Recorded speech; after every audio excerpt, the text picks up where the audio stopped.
All right, guys, so welcome to another episode of the highly acclaimed Imperfectly Perfect podcast. Excited about this one. So we've been rounding it off with some professional athletes to talk about mental fitness and going through their own personal struggles to share with you guys, to share their advocacy and to go through some of the hard conversations that a lot of people do tend to skirt around. So today, my guest is Renee Gartner.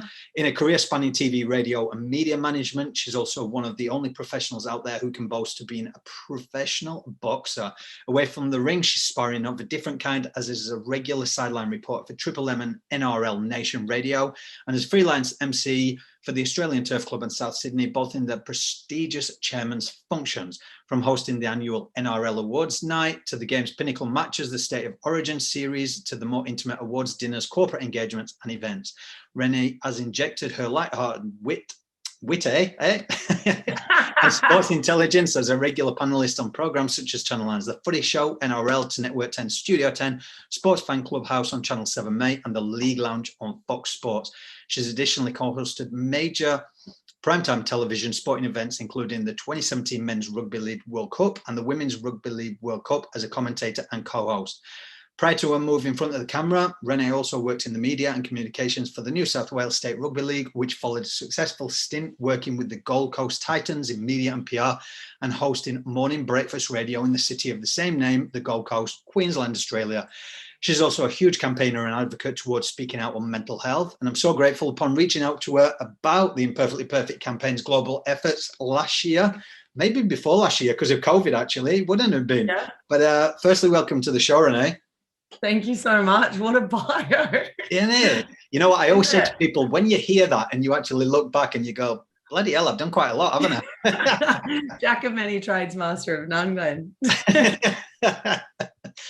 But yeah, the reason obviously you came on board is you are a huge campaigner and you do a lot of charity work and you do a lot of the boxing events to raise money and funds for charities. So I suppose what the Imperfectly Perfect campaign is for anyone just coming across this, it's about shining a light on behind the scenes. And we obviously see, Renee, from that bio there, how successful you've been and the accolades of the rewarding career. But what some people do not see, the behind the scenes, and what you openly do spread awareness is about these hard conversations, and that you openly talk about you once tried taking your own life.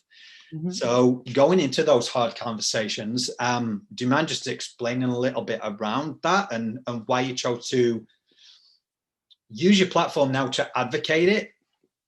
Yeah, for sure. So for me, it was, I've struggled with the diagnosis. For me, it changed over many years. I guess I started feeling that I wasn't quite right when I was around 13, but I just moved from Sydney to the Gold Coast. So anyone who's known a woman or a girl that's gone through the age of 13, they're quite robust and sporadic and moody and can change, from mood from one to the other. So there was always there was an explanation all the time for the way I was feeling. I advocate that I had a roof over my head. I have a family that refused to hang up the phone without saying, I love you. I had great friends. And as I grew up, I was quite competitive and successful in sport as well. But I just couldn't explain the depths of, I guess, depression and emotion that I was feeling outside of that, because as far as I was aware, when I was growing up, you had to be quite misfortunate in different areas. You had to be underprivileged in different areas. You had to have some sort of family issues or whatnot. And I didn't have any of that. So I kept fighting it. And that was the stigma, right? So I guess for me now that it's gotten to the stage where I have been diagnosed, it's really, really important for me to break that stigma. So, younger kids coming through, or even adults and people that are younger or older than me now might see bits and pieces and feel a little bit more at peace that, maybe I'll go and ask for help, or maybe I'll talk about it a little bit more. And even if it just starts the smallest of conversations, and I'll feel a little bit happy about it. It's never a comfortable conversation to have. I'm sure you're aware of, to say, help me, or I'm struggling, or I'm not fine, I'm not okay. And I guess for me, I saw a doctor for a little while, and because I'm such a hyperhuman and my depression was sort of really quite severe, they diagnosed me at first with bipolar 1, which is quite extremes of the two.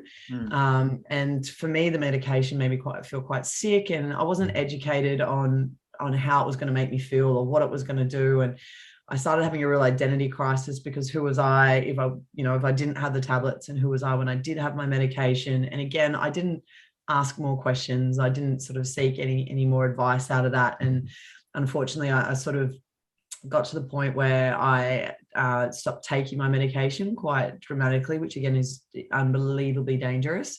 What age was this around, Renee? So again, I was treated since I was 13 with all range of different medications, but I actually classify this year as my sixth birthday. So it was 2015. In June that I actually tried to take my life. And I was one of those people that I guess you hear it a lot when someone takes their life. If you speak to any of their friends or family, they kind of go, "Oh, but I actually thought they were doing well. They started coming good, or they were happy all of a sudden." And for me, that was like a really drastic change, because I'd gone from being that happy person to I just slid further and further into depression. And I was someone who dotted my I's and crossed my T's, and all of a sudden I wasn't doing that. I lost enjoyment in everything I was doing. Boxing for me, as you mentioned before, is something I did. I loved doing.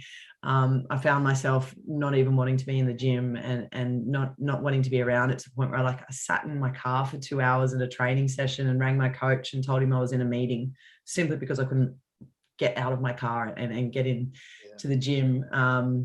And so I actually started planning, which is again really dangerous, and I won't go too deep into it, but if I could give that as more of a highlight of something to look out for, I chose early on, 6 months before I even tried to take my life. So in those last 6 months, I didn't want people to remember me as this sad person, or this person that wasn't good at what they were doing, or didn't wasn't me.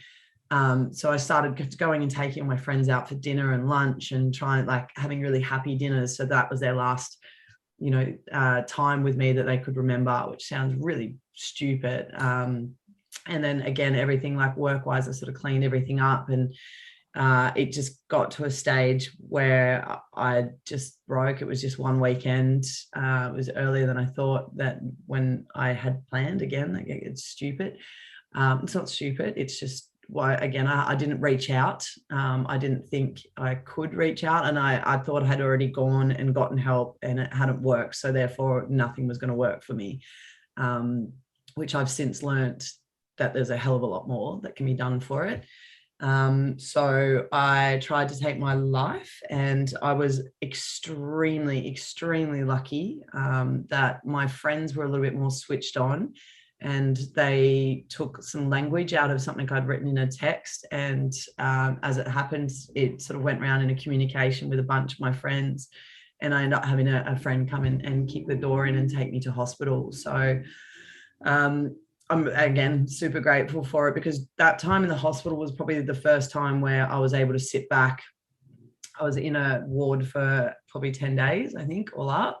It was the first time where I had peace and quiet, and my brain was able to slow down. And I was finally in front of a psychologist and a psychiatrist that discussed things with me and asked me questions and forced me to answer, not just get away with me just going, "I'm fine," which is one of our common lies that we all tell. And during that time, they said that I'd been misdiagnosed, and that they wanted to help me be on a better treatment plan. And part of that treatment plan meant going and speaking to someone. And for me, when I was going through that period, the mental health plans weren't in place. So it was $500 a pop to go and see someone at those stages. And when you're working and living in Sydney, it's a lot. That's not much money left in the bank after rent and putting some 2-minute noodles in your mouth. So yeah, I was kind of, as I said, really struggling to find ways to get help. And as I said, I just felt like I couldn't. I had nothing. And it was a real peaceful moment for me to know that it was okay for me to be feeling those things. And I had a chemical imbalance, I had an illness, and I guess I sort of relate it now to, I broke my leg quite a while ago in skateboarding accident. And I didn't turn around and just stand up on it and try and walk and go, she'll be right. Like it'll fix itself. It's fine. I went to the hospital, I got an x-ray, I had an operation, they put a cast, they gave me crutches. So I had aids to help me with the leg pain. And then friends would open doors for me, or I was able to say, hey, would you mind carrying this for me? Or could you give me a lift here, there, or there? And there was no stigma around that. So I think by, having these conversations and, having these discussions that you do constantly is making it such a common conversation that we have about a broken leg or arm, that we can have those same things with mental health and mental illness.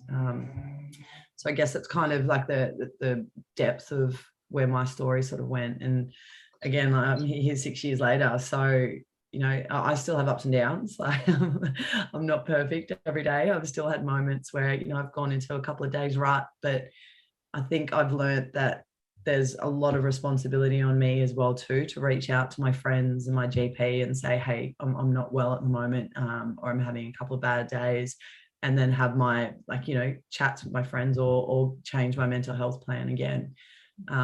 There's always changes and there's always ways to fix it. And I just think that's really important. And it's a messaging that I don't think is really out there, that, it's not a one-stop shop fix. And I like speaking to a psychologist and a psychiatrist. It's like dating. Like if you don't have a rapport with them, then you don't have to just end it there. You go and date someone else in a term of psychology sort of way. So well, I think people need to, that what you just said there in its entirety, it was like, even when I started this podcast, I was like, because I'd been through that space myself.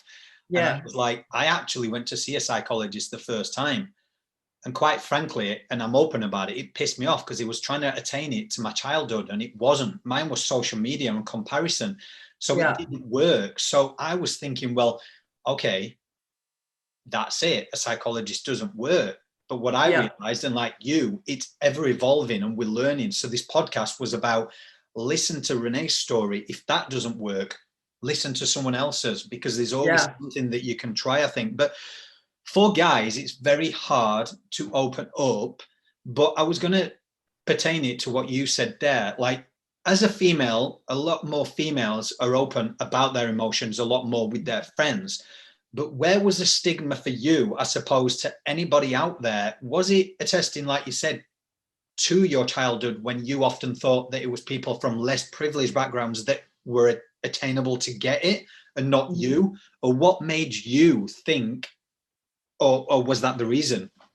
Yeah, I think that was partly. The other half is I worked in rugby league. So I was quite often the only female on camps or the only female around the team. So I kind of adapted or developed the same sort of male mentality where, and even probably amplified even more, because I was like, I'm a female. If they see me weak at any stage, then they're just going to tell me I don't belong here. And, I'm not tough enough to work in the industry that's so male dominated. So for me, I think that was like a major part around it. And I was even embarrassed. Like for me, it happened in between Origin 2 and 3 when I was working. And in my head, because I obviously, I'd like to, I hate using the word if I had succeeded in taking my life, because that's not a success. That's, a failure. But I wouldn't have had to have been there for Origin 3. And then once I'd sort of got out, the doctor was very adamant about, you need to go back to work, get some normality, go back into the motions, and sort of, now that you've gone through this period where we've been able to sort of develop and look after you medically, like now we need to go back into real life and develop. And when I went to go back to work, I was told that that would be a distraction to the team, and I should go and get some sun and do some yoga from the person who was in charge of the HR at the time. And then the Black Dog Institute was brought in, and I was asked not to come to work that day, even though I specifically said, look, can I come in so that I can, explain to some of the staff that were really pretty close friends for me during that period, and just explain where I'd been, why I hadn't been at work for, the last 10 days, and start the discussions quite small, and then sort of go from there. And they told me they didn't want me to have those conversations, and that, it was best that it wasn't a distraction to anyone that was sort of around that period. So I actually went to Bali. Two of my friends. I was like, well, watch this then. Hold my beer.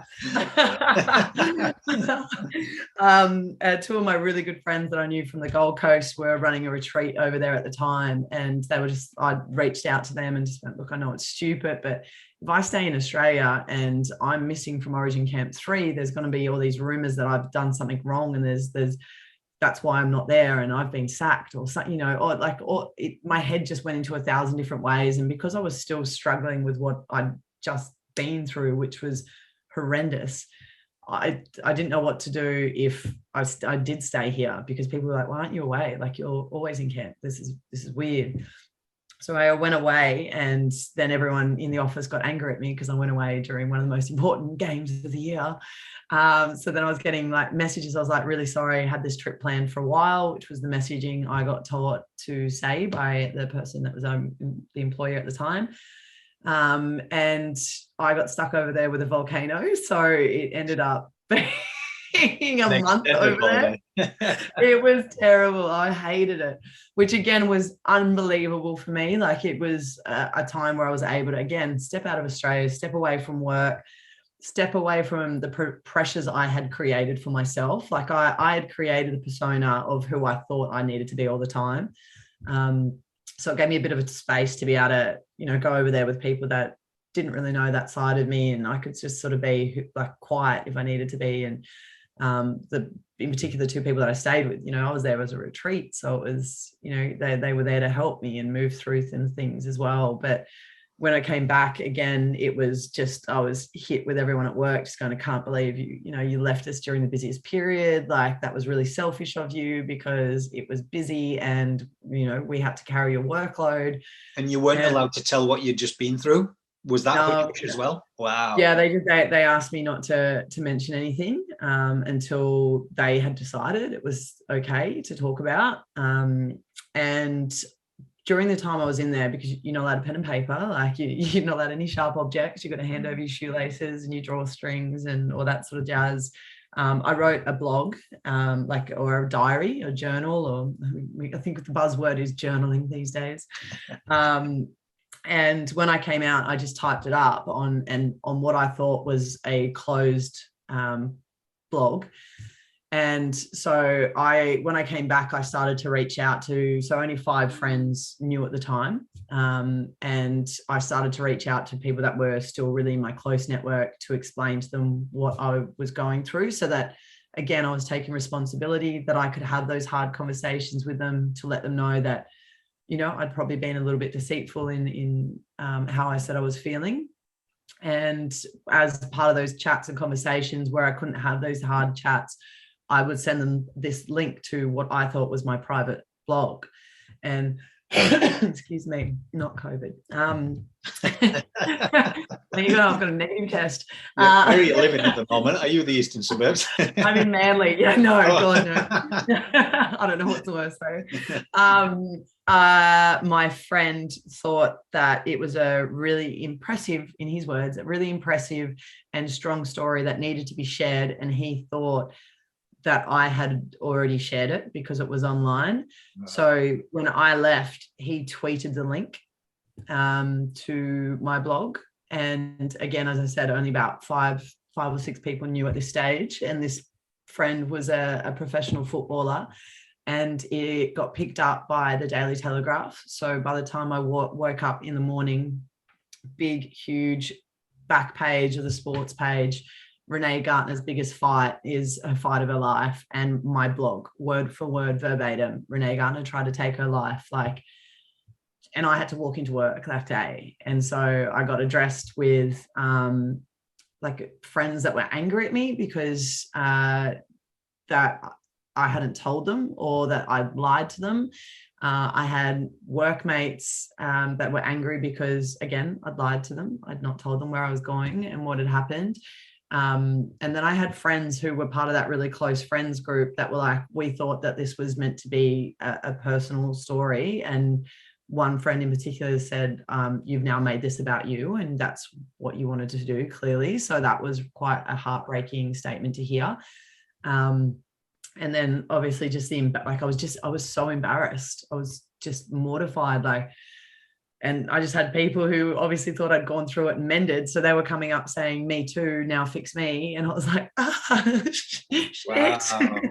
I was like, I wasn't ready. Like, I wasn't ready to be having so many conversations. I wasn't ready for that to now be what comes up when you Google my name. And that's affected me really long term as well too. I went on a date one time with a guy off a dating app. And I rocked up and he's like, "Oh yeah, I Googled your name and it said you tried to kill yourself." And that was his opening line. I was like, what? Oh, wow. This is going to be a fun date. Wow. Yeah. So yeah. There was a lot to take on. And, I had another sort of, I guess, breakdown not long after because I just couldn't cope. And, people then thought that I wasn't capable of doing, things at work. So, it created a lot more doubt in my ability. Other people thought that I was crazy, so it sort of stuck to the line of the stigma that, if you've got a mental illness, you're not quite right. Wow.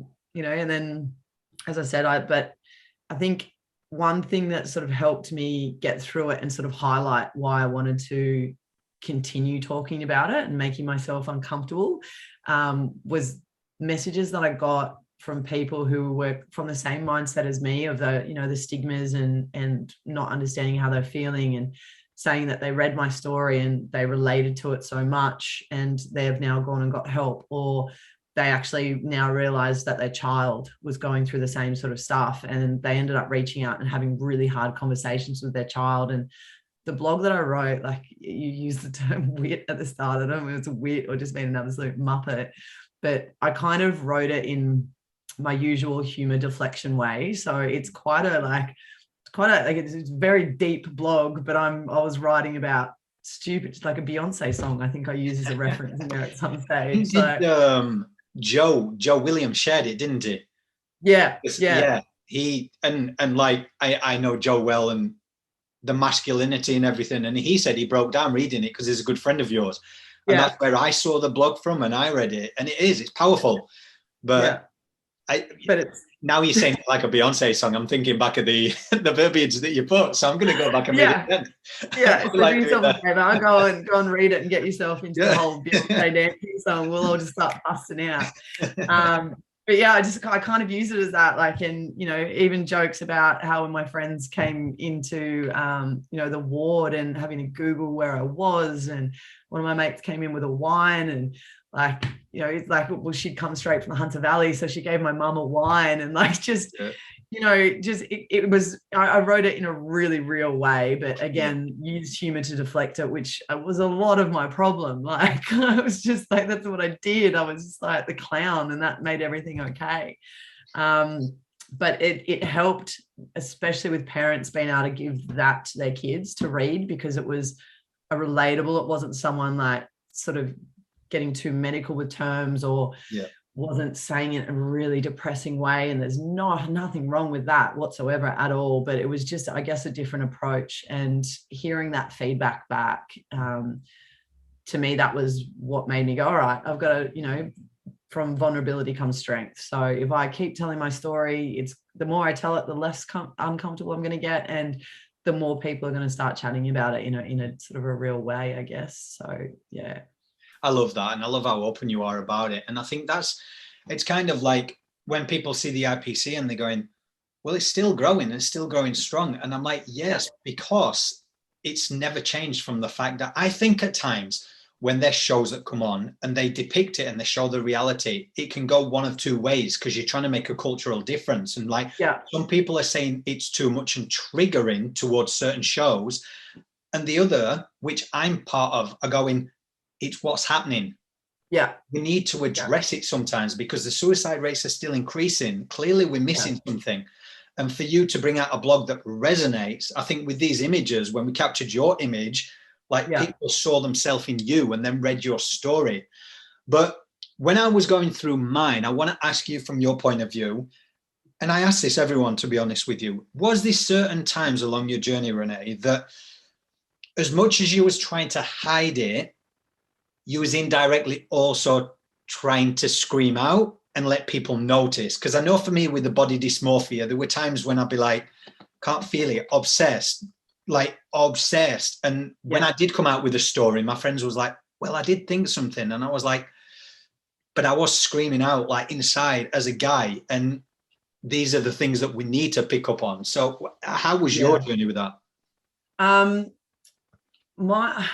think I created a lot of, I wouldn't say I'm a fake person, but I created a real, as I sort of said it before, I'm stuttering over my words, a real clown mentality. And for me, when I was always the person that when I walked into a room, I wanted to make sure that everyone in the room felt amazing. Like I just wanted to leave everyone better than I found them. And when I wasn't that person, and when I didn't have the energy or sort of anything, I would blame that I was sick.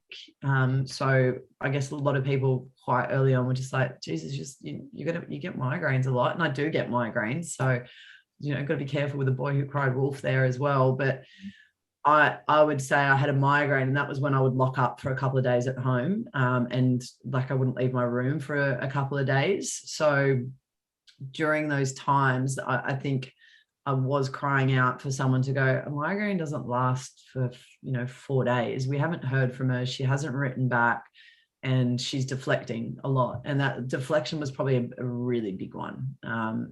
If someone asked me how I was, I'd respond with, hey, how are you? Like, how are you going? I wouldn't even answer it. I would just straight back, play on and sort of go that way. And I think other signs for me were, just becoming quite sloppy with my work and becoming more obsessed with my training. Like I was sort of training for a boxing fight at the time. So that was what I just threw myself into that. And again, that became my excuse of not being able to see anyone else or do anything else. I was just like, no, training is my life. Like that's where it's at. And I lost a really, really beautiful friend during that period as well, which him and I had a really great relationship with talking about boxing. He was obsessed with it, he loved it. And he wanted to come watch me, and I was just like, no, because I lose my femininity if a guy comes and watches me, because that's what I believe that it should be like. It's like, no, can't come, because then you'll just have a really bad perception of it. And so when he passed away, I was getting ready for the fight, and that's where I was getting ready for the Australian titles. And every time I went into the gym, I now hated boxing, because I had cut him off, someone who wanted to have wanted to see me for who I was and in every aspect. And I blamed that a lot. So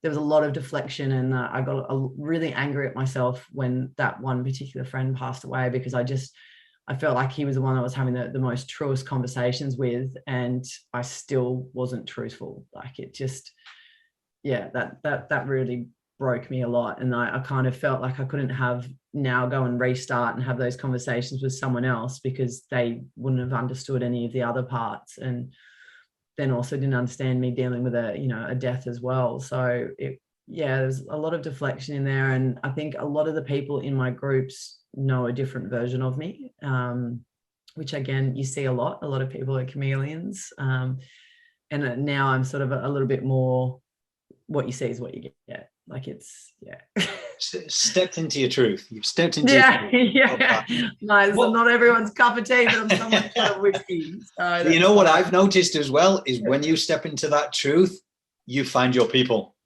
Big time. Yeah. I think in a world where we're trying to, I'll tell you something with this journey of this campaign, I'm so grateful, but the lessons I've been brought to my knees more times than ever. And then understood that it's more of a lesson for me to understand the people that I'm trying to help in different cultures and backgrounds. And then on the other side, because I've got prolific, high-profile people and then corporate leaders, I actually started going through where I seemingly attracted people that used me and manipulated me. And I didn't understand why I was attracting it. And then I'm going, okay, it's because now maybe this is a lesson that I'm learning what it's like for you guys. You don't want to become cynical, but at the same time, you're going, my God, I've been brought to my knees. I don't know who is actually my friend.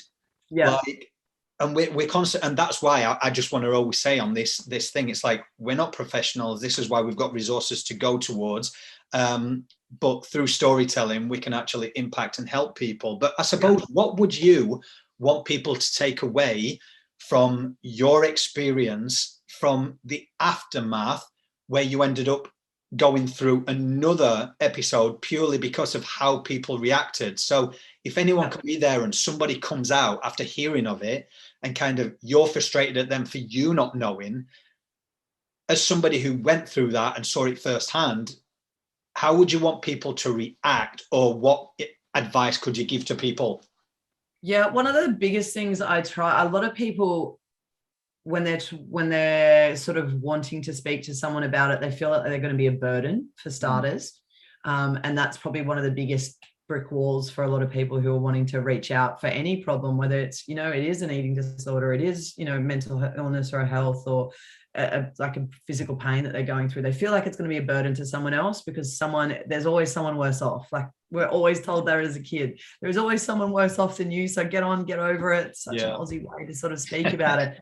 So it's, it's one thing, I call it being the middleman. So me personally, I need to take responsibility to be able to speak about it. But I also need people around me not to fix me, not to, they don't need to solve all my problems. They just need to be the middleman for me. And that would mean, hey, I know you've been quiet lately. Do you want to go for a walk? Are you safe? Do you want to talk about it? Or do you want to just watch a movie and not talk? Like, just give me an opportunity where that, I'm locked in. So reach out. And don't be scared of my answers. I guess a lot of people, they don't want to ask the question because they don't want to know the answer. But that middleman just needs to be the person that goes, okay, you're having a bad day today. You know what? Let's book in with your GP. If you want me to drive you to the GP, I'll do that for you. If you want me to sit in the waiting room with you, I'll do that for you. You're not, like, I'm not a medical professional in any way, shape or form, but I speak in mental health landscapes all the time. And my biggest thing is like, I'm just here to give you things to look for, or chats to have. And, it's creating that safe space, asking questions. Like, the one line, I'm fine, is one of the biggest lies taught in anyone. And use it the same way, when you go to a restaurant and the waiter puts the food down for you and they're like, enjoy your meal, and you go, you too. We just have these really like innate habitual responses for everything, because we don't sit and think and answer.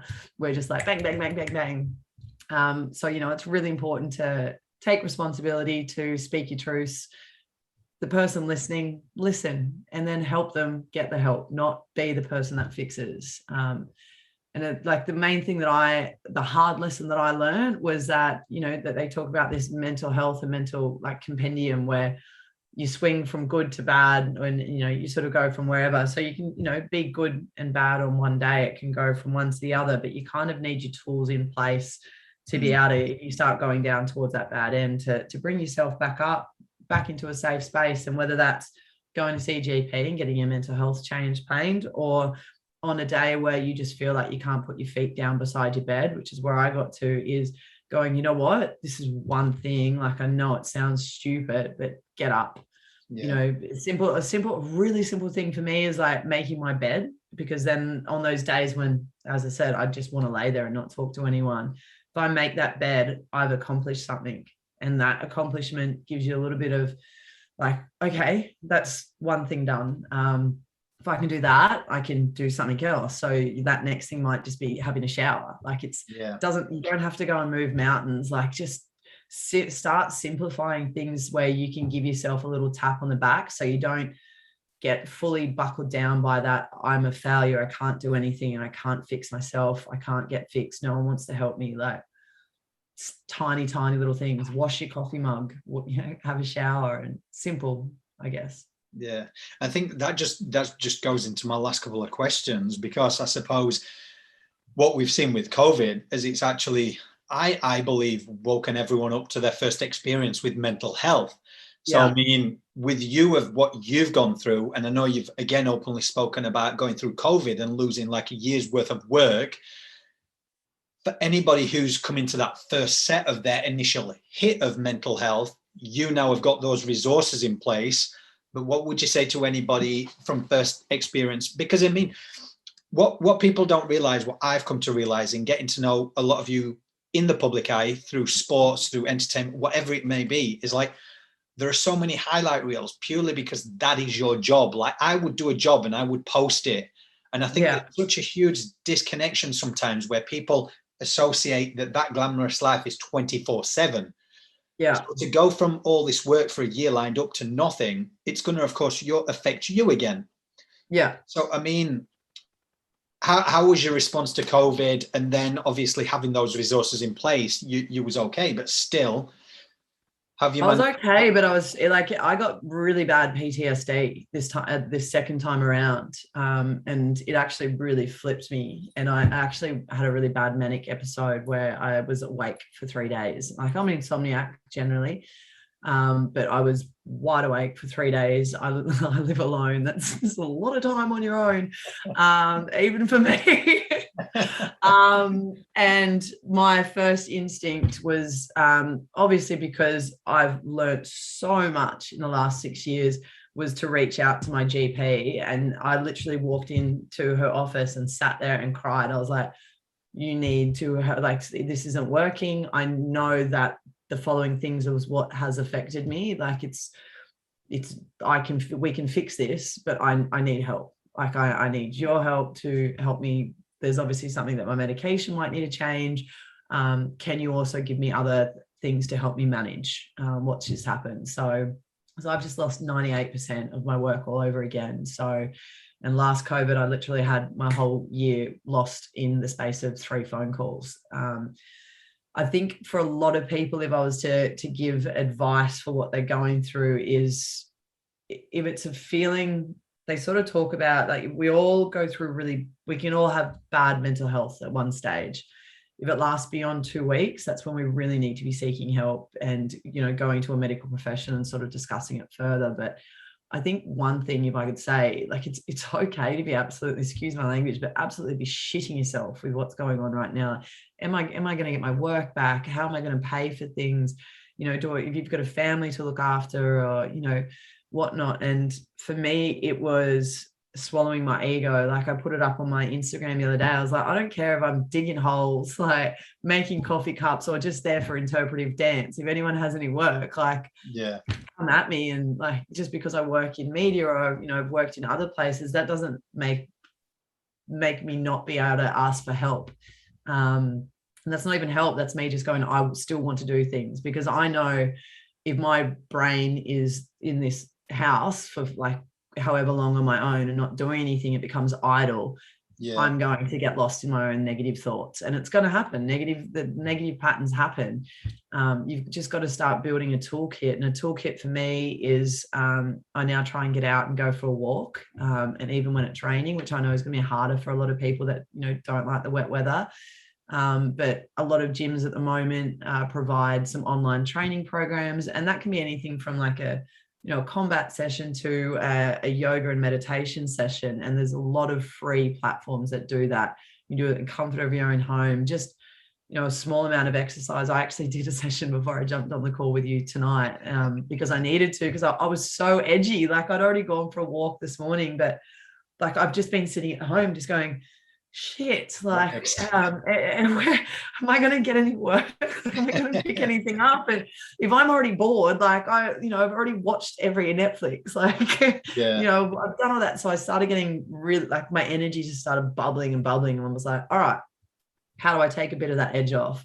That's going to happen. And then I also know that I'm about to have a real conversation with someone where we're going to be talking about things. And that's, another second thing for me. I need human contact. I was one of those people that really struggled with the fact that I couldn't touch and cuddle and hug my mates and be around everyone all the time. And I know that's a lot for a lot of people. So, it's really important for me to have the contacts, whether it's through Zoom. I had a FaceTime with 2 of my girlfriends today. Just little things, finding your little toolkit on how to sort of get through it. Like, don't let yourself sort of get stuck in a rut. If you feel that energy start bubbling, like whether it's picking up a book or downloading a book off the internet, if you can't get out to the shops, podcasts, they're bloody everywhere. There's an amazing one called the Imperfectly Perfect campaign. I think it's a great one to go around. But there's so, like, there's a lot. But you know what? I wish I'd have seen that post on Instagram, because through this campaign, it was so funny. As most people, because I'm transparent, I jumped on construction to make this possible when I was doing 12 hours and that. And I was speaking to a couple of people, and this was one of the things that they found hard, purely being in the public eye. So I love the fact that you just owned that, because I said to a couple of them, well, you know what? One weekend I got my white card. I'm not in the public eye, but I got my white card, and I started the next day. And I said it to a couple of people. There was one girl who's a model, and she was like, you know what? I need cash. I'm going to do it. So she became one of those, I don't know the word, but the lollipop girls.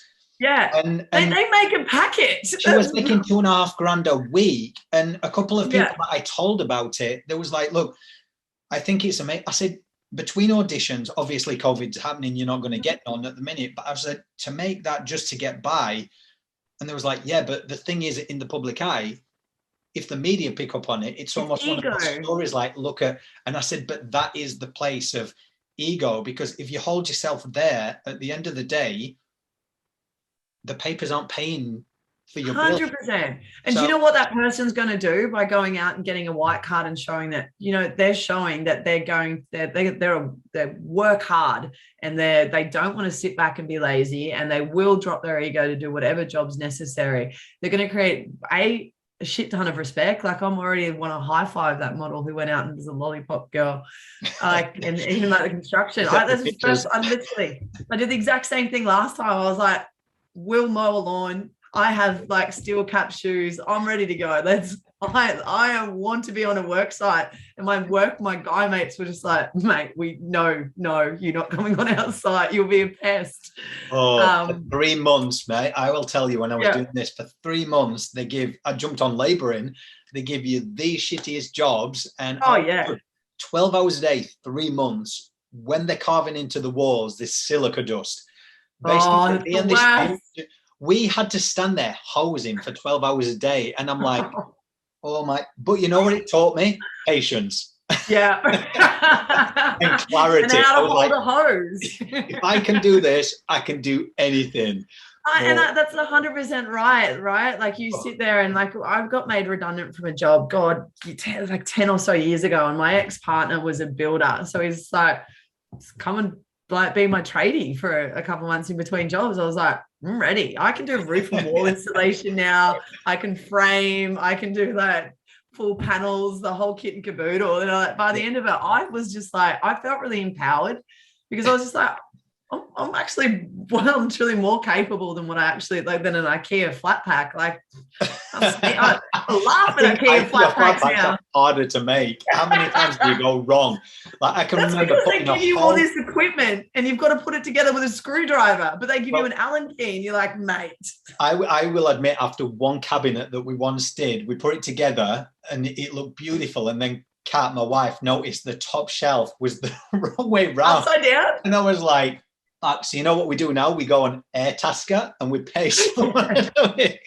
I'm like, no more. Yeah, well, that's even there's opportunities with Airtasker and stuff now. Like, I know an email came through, because I used to book people for Airtasker for other jobs, and it came through saying with COVID that you're not necessarily an essential worker with that at the moment. So that's put a bit of a handbrake on poor Airtaskers. But yeah, I think it's really important. If anyone takes anything out of this, it's massively about dropping the ego. Like, if I dropped my ego earlier, I would have got help earlier. If I dropped my ego with work, I'd probably have a little bit more, in the skyrocket at the moment. I'm going to make dumplings with one of my friends tomorrow. So I am a multi-skilled now. My resume is like, someone goes, "You want your resume?" I was like, So when the work comes back on TV and everything, we're going to see you as Martha Stewart, but Renee Gartner. I'm just ready to have like a TV show now where I can literally do cooking demonstrations. I can do some boxing coaching and also show you how to put together a house. So yeah. Dear networks, check out this versatility. Oh man. But I think it's amazing now that every profession that like profile people are coming forward, and especially in the sports industry, like you're leading the way, Alexa is leading the way. Yeah. Joe Williams, we had Willie Mason came on as well, and he spoke. Yeah, he's a legend. Yep. It's just like, I just hope now, and we are seeing it change, but I'm just hoping now from your experience where your management team told you to keep quiet about it, I just hope that's changing now, and it's still not a case of ticking a box with a lot of companies. Because I'll tell you something, I always say, if you can pull yourself out of clinical depression, don't question my abilities at work. Yeah. Like, it's one of the hardest things. And it just shows you that there are some of the most successful people in this world who have gone on to achieve amazing things, who hit the bottom.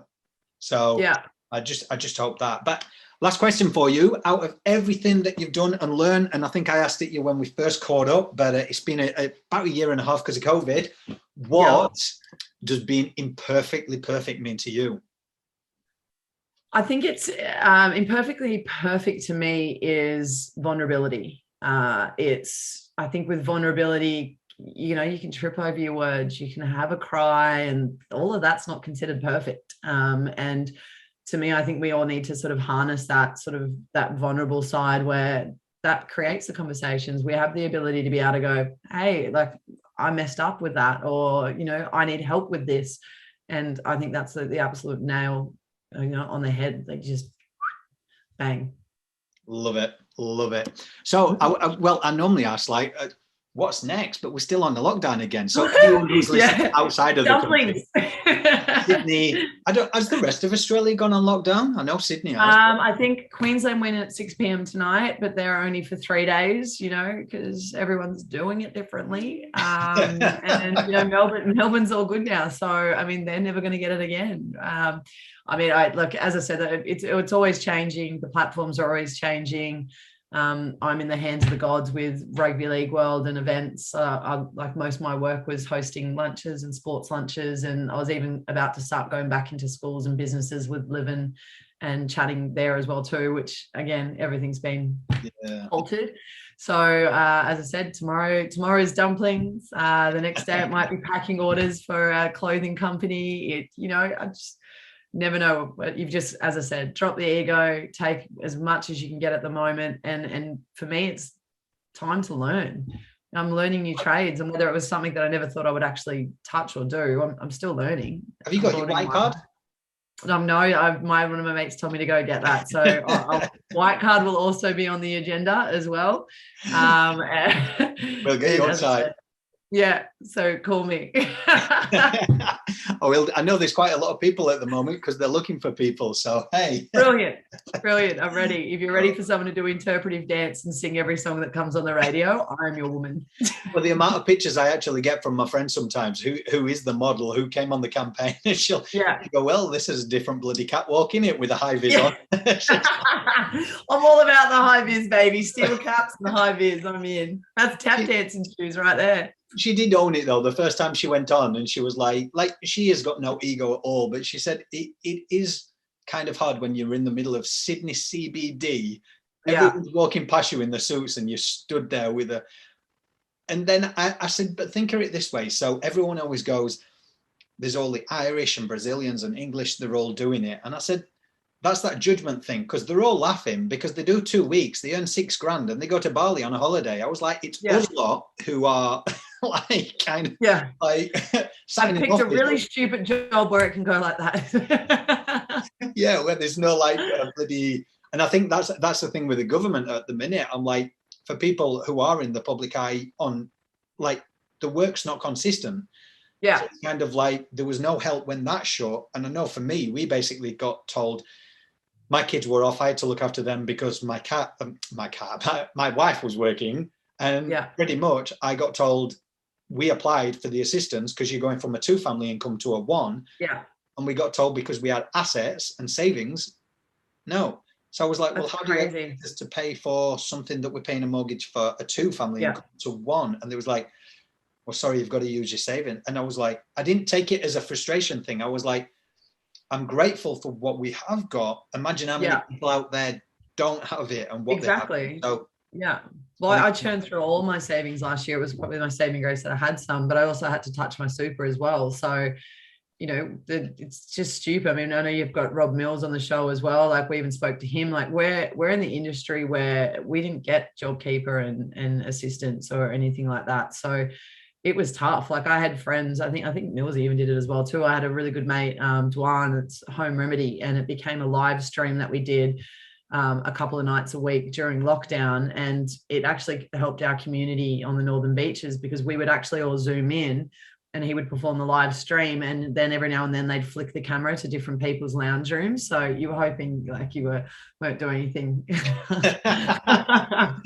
wrong at the time. You know, everyone was having a drink, and then like when we actually came out of lockdown, you'd walk into Manly and be like, oh yeah, I know your lounge. Like, you know, it started this chat, and it also helps like him support, and you know, he got gigs out of it thereafter. And at those gigs, we all then went to those venues to go and support him, because he helped us. Like, music and that community gathering during that time was so important, and they provided that for nothing. Like, you know, so that's the thing, isn't it? It's like it always comes down to the public to collectively pull together.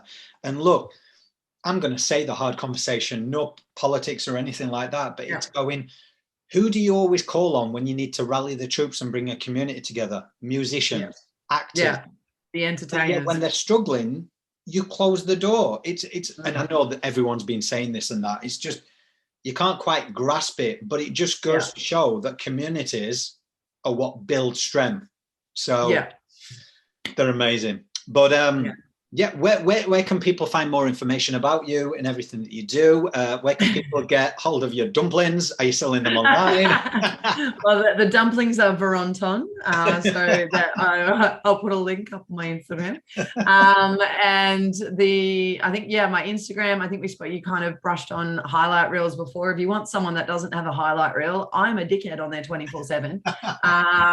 I show you when I fall off a box jump, and then I also show you the highlights when I'm actually at work and might be doing something right, but a lot of the time it's just me not doing things well. And so if you my Instagram is Renee_Gartner, and then I'm on Twitter, but I don't really use that much anymore. I think the gram's where it's at, where I think there's a bit of a crossover between TikTok and Instagram. It's the best way to say it. Are you on TikTok yet?